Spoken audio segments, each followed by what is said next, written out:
देश का आवाज़ सुना है और पहली बार देश के मन की बात अपने जुबान पर लाई। 1.5 साल हमारे किसान संघर्ष करते रहे, आंदोलन करते रहे। 400 से भी ज़्यादा किसान उनकी वहाँ बलि चढ़ गई, आत्महत्या की। गाजीपुर रोड पर किसान हार्ट अटैक से भी उनकी मृत्यु हो गई। आखिर 3 कृषि कानून को सरकार को पीछे लाना पड़ा है। अगर ये बात 1 साल पहले सुन लेते तो बहुत से किसानों की जान बच जाती, लेकिन उस वक्त भी राजनीति थी। हम पीछे नहीं हटेंगे, हमारी बात भी सुनी नहीं गई। हमने भी आंदोलन किया, किसान धरने पर बैठे, हम वहाँ भी गए थे, हम राष्ट्रपति जी से भी गए थे। लेकिन विपक्ष के सामने या विपक्ष की बात हम नहीं सुनेगी, ये उनकी वंशता थी, राजनीति थी। लेकिन आज भी अगर 3 कृषि कानून पीछे लिया है, वो भी राजनीति के लिए लिया है। लेकिन मैं स्वागत करता हूँ, पंजाब और उत्तर प्रदेश के चुनाव में भारी हार की जो डर है, उनकी वजह से ये कानून पीछे लिया है। क्योंकि किसानों की ताकत क्या है ये सबको मालूम है।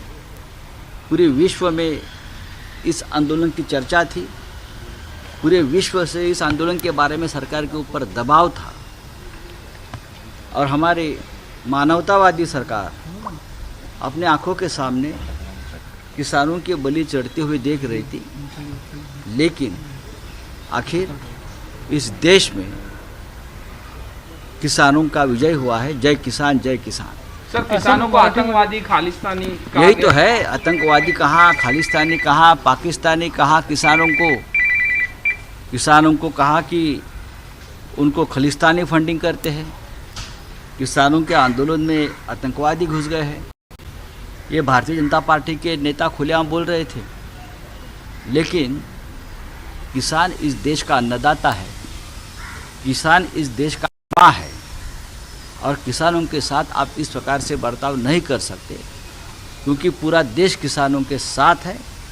ये बात प्रधानमंत्री जी ने हमारे मान ली है। मैं उनका स्वागत करता हूँ, प्रधानमंत्री जी का मैं उनका अभिनंदन करता हूँ।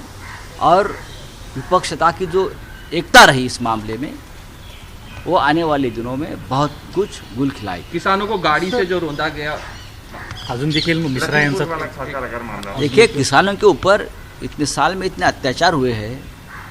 लखीमपुर खीरा में तो किसानों को कुचल दिया गया, जो किसान आंदोलन कर रहे थे। हरियाणा में किसानों के सर फोड़ दिए, गोली चलाई हरियाणा में। दिल्ली में हो गया है सब कुछ।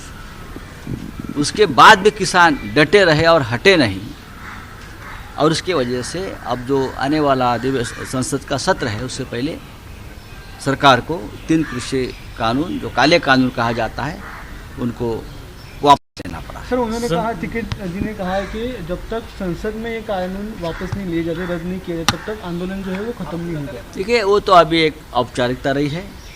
प्रधानमंत्री की बात अगर हम मानते हैं, प्रधानमंत्री ने अगर बात कही है, तो उनके ऊपर हम विश्वास रखें। सर, आपने कहा अपोजिशन साथ में था, संजय राहुल गांधी का नाम लिया, पवार साहब के बारे में कहा।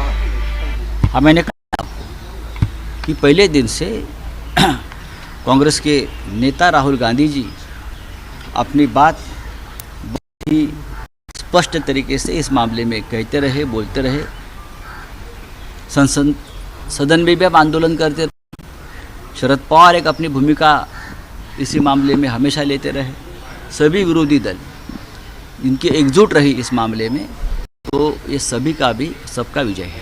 त्यासोबत सर, ईडी आणि सीबीआय संचालकांना जी मुदतवाढ दिली गेली, त्यामध्ये सुप्रीम कोर्टाने सांगितलं होतं की अशी मुदतवाढ देणं योग्य नाही। यापूर्वी बघा, सरकारची मनमानी आहे।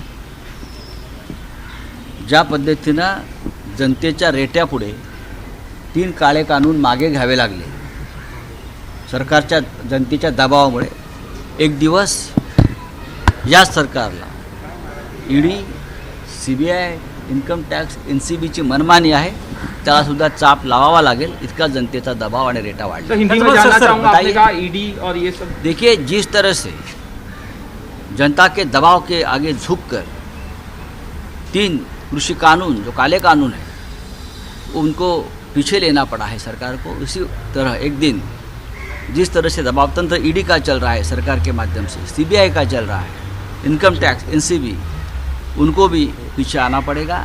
और जो राजनीतिक विरोधक है उनको जो कुचलने का काम चल रहा है वो भी जनता के दबाव के आगे सबको झुक